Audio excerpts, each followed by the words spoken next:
Hello viewers, আশা করি সবাই ভালো আছেন। নতুন একটি ভিডিওতে আপনাদেরকে স্বাগতম। সিপি এর নতুন একটি টেকনিক নিয়ে আপনাদের সামনে আজকে হাজির হয়েছি ভিডিওতে। অ্যাকচুয়ালি সামনে বলতে আমি অনেক সময় অনেক কথা বলে ফেলি, সামনে বলতে ভিডিওতেই আর কি। যদিও আমাকে আপনারা দেখতে পান না। তো এই টেকনিকটি খুবই নতুন এবং অনেকে এই বিষয় সম্পর্কে জানেন না। তো এই টেকনিকটি আমি যখন অ্যাপ্লাই করার জন্য আমি একটি বট বানাবো।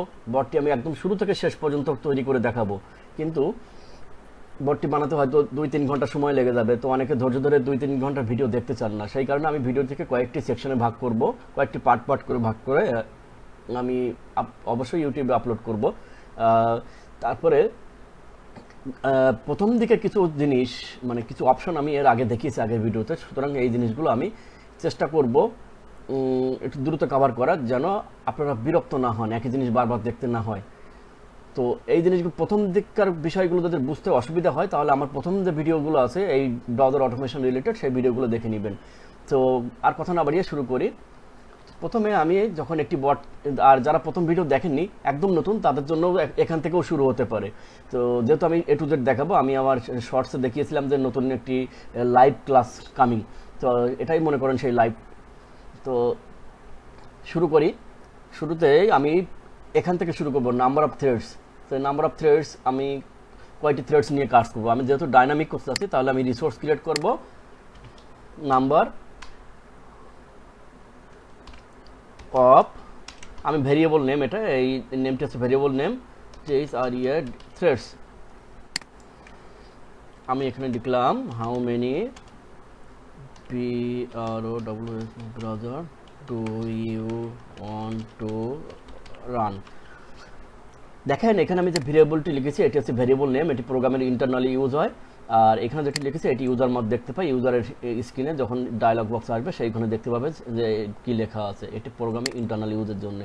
আর এটি রাশিয়ান ল্যাঙ্গুয়েজে, বা কেউ বলে রাশা, অ্যাকচুয়ালি উচ্চারণ হবে রাশা। তো আমি, কেউ রুশিয়ান বলে, কেউ রাশিয়ান বলে। সো আমি এই বিতর্কে না যাই, যার যেটা ভালো লাগে সে সেভাবে বলবেন। তো আমি এইখানে সবসময় এটা ইগনোর করে যাব, আমার যেহেতু প্রয়োজন নেই। আর যদি বাই ডিফল্ট যেটি থাকে সেটি রাখেন, তাতেও কোনো সমস্যা নেই। তো নেক্সটে ক্লিক করলাম। নেক্সটে ক্লিক করার পরে এটা এখানে সবসময় নাম্বার হবে, এই কারণে আমি এখান থেকে ফিক্সড ইন্টিজার দিব। ফিক্সড ইন্টিজার থেকে আমি ডিফল্ট রাখবো একটি, মিনিমাম ভ্যালু এখানে একটি দিতে হবে। যদি ব্রাউজার একটিও রান না হয়, তাহলে বট রান করে লাভ কি। ম্যাক্সিমাম এখানে 100 দেওয়া আছে, আমি 1000 দিয়ে রাখলাম, কারণ অনেক পিসির ক্যাপাসিটি আছে যে 1000 ব্রাউজার পর্যন্ত রান করতে পারে। মনে রাখবেন, যত বেশি ব্রাউজার রান করবেন তত বেশি রিসোর্সের প্রয়োজন হবে। নেক্সট করার পরে ফিনিশ করলাম। এখন এখানে আমার নাম্বার অফ থ্রেডস, এটি পরে আসবো। এখন রান টাইপ, যে কতবার রান করবে, এখানে আমি রিপিট করব না কাস্টম করব। আমি কাস্টম করব রান টাইপ, ইউজারের উপর ভিত্তি করে, সাকসেস অর ফেল। আমি এখানে দিলাম run number, run number, how many success or fail, sorry এইভাবে দিলে অনেকে বুঝবে না। How many times you want to run the threads, যে আপনি কতক্ষণ এই থ্রেডস রান করতে চান, কতবার। তাহলে দিলাম এখান থেকে ফিক্সড, এটিও হচ্ছে নাম্বার হবে, fixed integer, minimum value 1, default value 1, maximum আমি এখানে দিলাম যত সর্বোচ্চ যা নাম্বার আছে সেটি দিয়ে দিলাম, ফিনিশ। তারপরে আমি এটি করার পরে এখন আবার রিস্টার্ট দিব।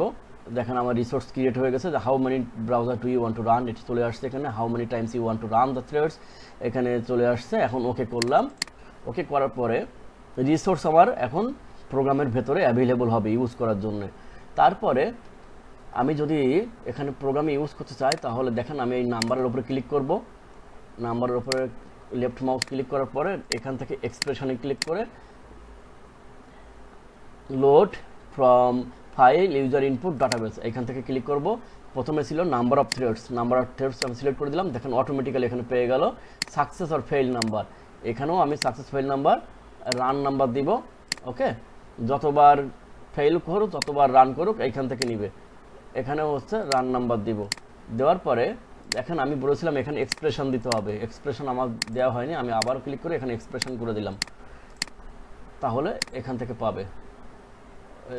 সরি এখানে ভুল হয়েছে আমার, কাস্টমসে যাব, ওকে করব, এখানে আমি এক্সপ্রেশন সিলেক্ট করব, সিলেক্ট করে রান নাম্বার দিয়ে দিব, এখানেও সেম আগে এক্সপ্রেশন সিলেক্ট করতে হবে, তারপরে রান নাম্বার দিতে হবে, হয়ে গেল। তার মানে আমার বট এখন কি হলো, কতটি ব্রাউজার নিয়ে সে কাজ করবে সেটি এখন বলে দিলাম, প্লাস কতবার সে রান করবে, সাকসেস করুক আর ফেল করুক কতবার রান করবে আমি সেটি দিয়ে দিলাম। তারপরে আমার প্রথম যে কাজ সেটি হচ্ছে আমি ব্রাউজার প্রথমে রিসেট করে নিব। অনেক সময় লক থাকে, তারপরে হচ্ছে ক্যাশ থাকে, কুকি থাকে, অনেক কিছু থাকে, যাতে করে ওই সাইটটি আমার ব্রাউজারকে ডিটেক্ট করতে না পারে বা কোনো ধরনের ক্যাশ কুকির কারণে কোনো প্রবলেম, লোডিংয়ে কোনো প্রবলেম না হয়, এই কারণে আমি রিসেট করে নিব। দেখেন আমি রিসেট অপশনটি মডিউল থেকে নিয়ে আসলাম, সার্চ করে আনার পরে রিসেটটি আমি এখানে ইনসার্ট করলাম, সে সব রিসেট হয়ে এখানে আসলো। রিসেট হওয়ার পরে আমি একটি লক দিব, স্টার্টিং।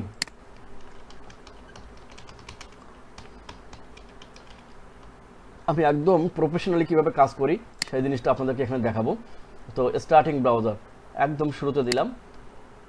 তারপরে আমি কি করব, আমার কাজ হচ্ছে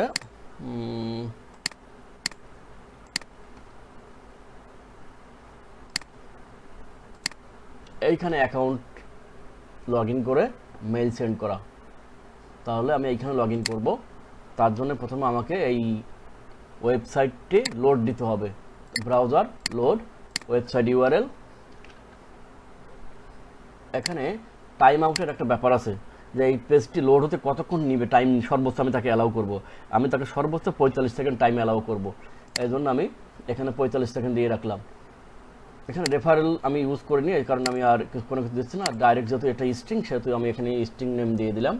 এখানে দেখেন পেজটি লোড হবে। পেজটি লোড হওয়ার পরে অনেক সময় দেখা যাচ্ছে 45 সেকেন্ডে লোড হয় না, লোড হওয়া কতক্ষণ পর্যন্ত সে ওয়েট করবে। পেজটি লোড হচ্ছে, লোড হতে অনেক সময় নিচ্ছে, মেবি 45 সেকেন্ড এটি লোড হবে না। এটার কারণ হতে পারে আমার ইন্টারনেট কানেকশন হয় স্লো, অথবা ভিপিএনের কারণে হতে পারে, বা দেখা যাচ্ছে সাইডে এখন লোড বেশি, সার্ভার রেসপন্সের কারণে হতে পারে, অনেকগুলো কারণে হতে পারে। এখানেই লোড হতে এখনও সময় লাগছে, সুতরাং 45 সেকেন্ড আশা করি লোড হবে না। দেখি তারপরেও লোড না হলেও সমস্যা নেই, আমি ডিফল্ট 45 সেকেন্ড দিয়ে রাখলাম, কারণ অনেক সার্ভারে স্পিড অনেক বেশি থাকে। সেক্ষেত্রে যদি আমি পুরোপুরি সবসময় 45 সেকেন্ডের বেশি দিয়ে রাখি তাহলে অনেক সময় অনেক টাইম নিবে। আর একটি জিনিস বলে রাখা ভালো, এইখানে 45 সেকেন্ড মানে এই না, দেখেন 45 সেকেন্ডে সে লোড করতে পারেনি বলে এখানে আপনার আসছে টাইম আউট আসছে, দেখছেন এই যে টাইম আউটটা কেন আসছে, এই 45 সেকেন্ডে সে লোড করতে পারেনি।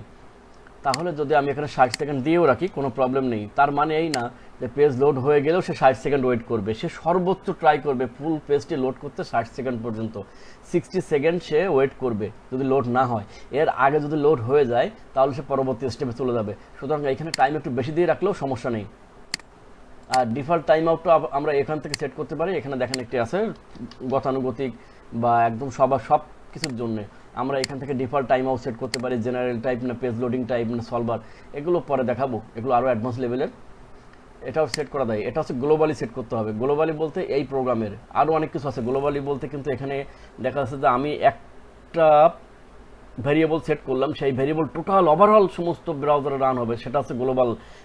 আরও অনেক কিছু আছে। ব্রাউজার অটোমেশন ইনস্টিটিউট যতটা সহজ আমরা মনে করি আসলেই সহজ, কিন্তু এর ভেতরে আরও অনেক কিছু আছে, জানতে হলে বেশ সময়ের প্রয়োজন। তার মানে এই না যে ঘাবড়ানোর কিছু আছে, আপনারা অবশ্যই পারবেন, চেষ্টা করলে সবই সম্ভব, পারা সম্ভব। আর এখানে সবথেকে বড় বিষয় হচ্ছে কোড লাগে না, কোডিং জানা লাগে না। কোডিং জানা লাগে তখন যখন আপনি অনেক অ্যাডভান্স লেভেলে কাজ করবেন, যে আমি নোড.js নিয়ে কাজ করি, আমি এখানে নোড.js-এর মডিউল ইনস্টল করব, পরবর্তীতে কোনো এক ভিডিওতে দেখাবো কীভাবে নোড.js মডিউল ইনস্টল করে নোড.js-এর কাজ করা যায়, এখানে জাভা স্ক্রিপ্ট নিয়ে কাজ করা যায়, পাইথন দিয়ে কাজ করা যায়, যে কোনো ইএক্সি ফাইল দিয়ে কীভাবে কাজ করা যায়, সবগুলোই এখানে আছে। আমি যদি এখন দেখাই নোড.js, এই দেখেন নোড.js-এ কাজ করা যায়, এখানে npm নোড প্যাকেজ ম্যানেজার দিয়েও এখানে কাজ করা যায়, অনেক সুন্দর সুন্দর অপশন আছে। পেজটি লোড হতে এখনও সময় নিচ্ছে, আমি ডাইরেক্ট কন্ট্রোলে যেয়ে আমি আবার একটু, আচ্ছা লোড হয়েছে, তাহলে থাক এইভাবে। আমি ওয়েট করব এইখানে এই ইন্টারফেস আসা পর্যন্ত। তাহলে আমি এখানে কি দিব দেখেন, খুব সুন্দর একটি জিনিস আপনাদেরকে দেখাই। মনে করেন আমার 60 সেকেন্ড দেওয়া ছিল, মানে 60 সেকেন্ড আমার দেওয়া ছিল লোডিংয়ের ক্ষেত্রে, তো লোড হলো না, তাহলে সে তো টাইম আউট দেখিয়ে ব্রাউজার ক্লোজ করে দিবে। মানে বট কিন্তু এই যে এরর, এই এররের পরে কিন্তু আর রান হবে না, ফেল হয়ে গেল জিনিসটা। তা যেন ফেল না হয়, বা ফেল হলেও পরবর্তীতে সে কী করবে দেখেন, এইখানে আমি তাকে বলবো ওয়েট করতে। কিভাবে ওয়েট করতে বলবো, আমার মাউস পয়েন্টার আমি এইখানে নিয়ে আসবো, যখন এই অপশানগুলো আসবে তার মানে আমার পেজ লোড হয়েছে।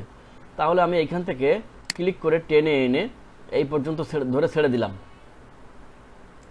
ছেড়ে দিয়ে বলবো এখানে দেখেন ওয়েট হোয়াইল এলিমেন্ট এক্সিস্ট, মানে পরবর্তী স্টেপ যাবে না। এখানেও আমি সময় দিলাম সর্বোচ্চ 120 সেকেন্ড পর্যন্ত, এটারও একটা লিমিট আছে, সে এই পর্যন্ত ওয়েট করবে। যে যতক্ষণ পর্যন্ত এই ইন্টারফেস না আসবে সে পরবর্তী স্টেপে যাবে না। দিলাম এখানে, এখন দেখেন সে আসে। অনেক সময় এটা এরর দেখায়, যদি ওই টাইমের মধ্যে না হয় তাহলে এরর দেখায়। তাহলে আমি একটি অপশন অ্যাড করব, ইগনোর এরর। কোনো এরর আসলে সে যেন ক্লোজ না করে। ইগনোর এররের মধ্যে দিলে কোনো এরর প্রবলেম করবে না, আর যদি এরর ক্রিয়েট হয় তাহলে প্রোগ্রাম কিন্তু ক্লোজ হয়ে যাবে। সুতরাং আপনি যদি মনে করেন যে কোনো এরর আসলে আমি সেটাকে ইগনোর করব, আমার প্রোগ্রাম যেন এক্সিকিউট হয়, ঠিকমতো রান হয়, তাহলে আপনাকে অবশ্যই ইগনোর এরর ব্লকের মধ্যে সেই মানে আপনার কন্ডিশনটাকে দিতে হবে। ওয়েট হোয়াইল এলিমেন্ট এক্সিস্ট, এই পর্যন্ত সে ওয়েট করবে যতক্ষণ পর্যন্ত এটা রান না হবে। এবং এটারও একটা লিমিট আছে, লিমিট দিয়েছে আমি সর্বোচ্চ 2 মিনিট পর্যন্ত। এখানে সে তাকে টাইম দিলাম আমি 60 সেকেন্ড, মানে 60 সেকেন্ড দিয়েছি তাকে আমি লোডের জন্য। যদি লোড না হয় এবং লোড যদি এর মধ্যে হয়ে যায় তাহলে সে পরবর্তী স্টেপে আসবে, এবং পরবর্তী স্টেপে সে যদি এসে দেখে এটা আমার লোড হয়ে গেছে, তাহলে সে আর আপনার ওয়েট করবে না 120 সেকেন্ড পর্যন্ত। আমি মনে হয় বোঝাতে পেরেছি। আমি অনেক দ্রুত কথা বলছি এবং তাড়াতাড়ি করার চেষ্টা করছি যেন ভিডিওটি বেশি দীর্ঘ না হয়, এবং যেহেতু এই অপশনগুলো আমি আগে ভিডিওতে দেখিয়েছি তাই আমি একটু দ্রুত বলছি। আবারও বোঝাই, লোড হচ্ছে সাইটটি লোড করবে, তার লিমিট আছে সর্বোচ্চ টাইম আউট 60 সেকেন্ড পর্যন্ত ওয়েট করবে। এরপরেও যদি লোড না হয় তাহলে দেখেন এখানে লিখে আমি ব্লক দিয়েছি ওয়েট হোয়াইল এলিমেন্ট এক্সিস্ট, কতক্ষণ পর্যন্ত ওয়েট করবে, যতক্ষণ পর্যন্ত এটা না আসবে। তারও কিন্তু একটা টাইম আউট আবার লিমিট আছে 120 সেকেন্ড, মানে হচ্ছে 2 মিনিট পর্যন্ত সে ওয়েট করবে। ওকে, ডান। তারপরে যদি এটি লোড হয়ে যায় এবং এই অপশনটি আমার সামনে থাকে, এই গুগল এবং স্পাইক টিম এই অপশন যদি আমার সামনে থাকে, তাহলে আমি এখানে ক্লিক করব, ইজ এলিমেন্ট এক্সিস্ট। আমি চেক করে নিব যে এটা যদি থাকে, ইজ এলিমেন্ট এক্সিস্ট, এটা যদি থাকে তা আমি ইমেজ আকারে এটাকে আমি ইমেজ আকারে ভিউ করবো। এখান থেকে ক্লিক করে আমি এটুকু সিলেক্ট করলাম। সিলেক্ট করে দেখেন আমি বলছি এখানে দিব is element exist sign with Google. যদি এই অপশন থাকে এটি রিটার্ন করে ট্রু ফলস। কিভাবে আমি দেখি, লক করি। লক করলে বোঝা যায় যে আমি ভেরিয়েবল এখান থেকে নিলাম, দেখেন সে ট্রু রিটার্ন করছে, তার মানে এই ইমেজটি সে পেয়েছে। যদি এটি থাকে তাহলে কন্ডিশনের মধ্যে আসবে। আমি ইফ কন্ডিশনের মধ্যে দিলাম, যদি সাইন উইথ গুগল থাকে তাহলে আমার পরবর্তী স্টেপগুলো কাজ করবে, আর যদি না থাকে তাহলে আমি বলে দিব এখানে একটি ফেইল অপশন করে দিব, সে আর আগাবে না। ফেইল করে এখানে বলবে